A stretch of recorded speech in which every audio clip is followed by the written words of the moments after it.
Selamat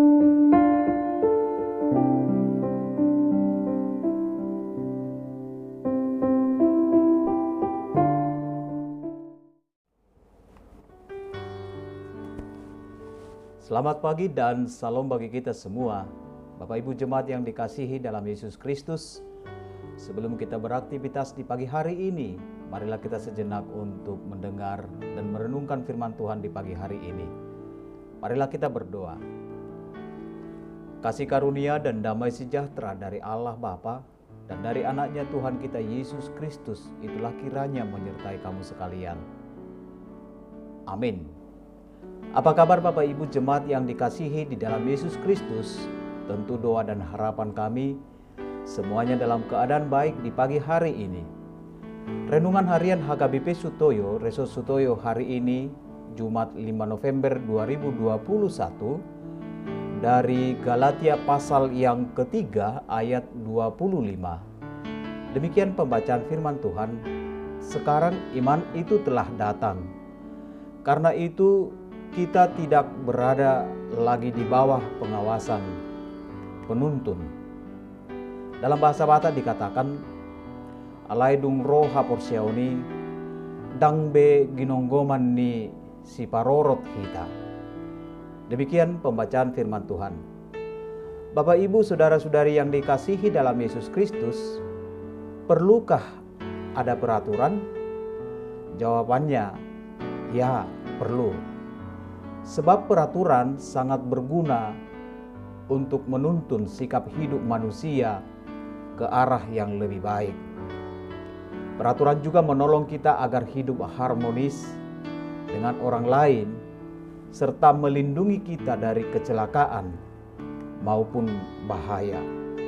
Oleh sebab itu, peraturan ini sangat perlu dibuat, baik di rumah, di sekolah, di gereja, di jalan raya, dan lain sebagainya. Jadi ada dua alasan mengapa perlu dibuat sebuah peraturan. Yang pertama, peraturan dibuat untuk kepentingan pribadi atau diri kita. Dan yang kedua, peraturan dibuat untuk kepentingan orang banyak.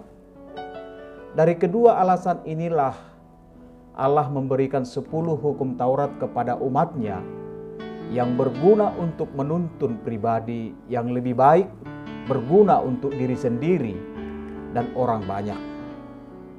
Bapak Ibu Jemaat yang dikasihi dalam Yesus Kristus, saya mau berbicara mengenai 10 hukum Taurat.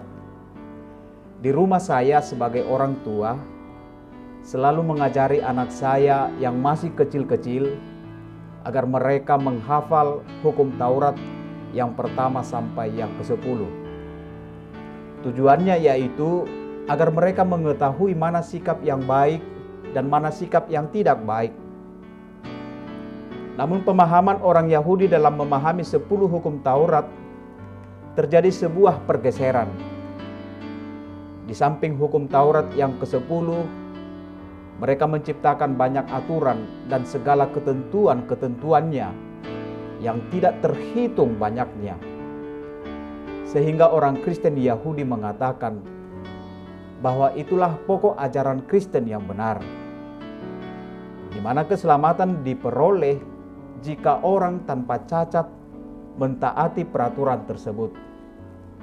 Pendapat inilah yang membuat Paulus berjuang keras dalam penginjilannya untuk menentang legalisme ini.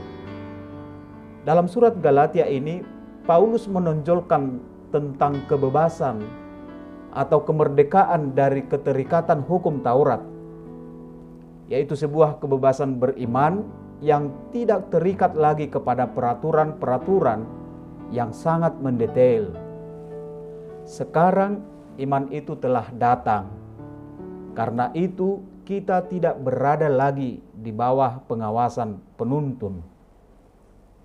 Bapak Ibu Jemaat Saudara yang terkasih dalam Tuhan Yesus Kristus, identitas baru sebagai orang merdeka sudah kita terima dari Allah melalui Yesus Kristus. Untuk itu kita tidak boleh lagi diperhamba oleh dosa. Jadikanlah hukum Taurat sebagai penuntun hidup untuk menyatakan kehendak Tuhan dalam kehidupan kita. Tetapi mari kita ingat, keselamatan bukan terletak pada hukum Taurat itu, tetapi karena keselamatan itu hanya pada Yesus Kristus. Oleh karena itu, setialah beriman, taat pada firman-Nya, dan selalu berbuat baik dan benar kepada sesama untuk kemuliaan Tuhan kita Yesus Kristus. Tuhan memberkatimu. Amin. Kita berdoa. Ya Tuhan Yesus, ajari kami untuk menaati segala perintah-Mu, karena dengan itu hidup kami dapat lebih baik dan orang-orang di sekitar kami dapat merasakannya. Berilah kami iman yang kuat agar kami dapat dimampukan untuk melakukannya. Terima kasih Tuhan. Amin. Selamat pagi bagi kita. Tetap jaga kesehatan. Tuhan memberkatimu.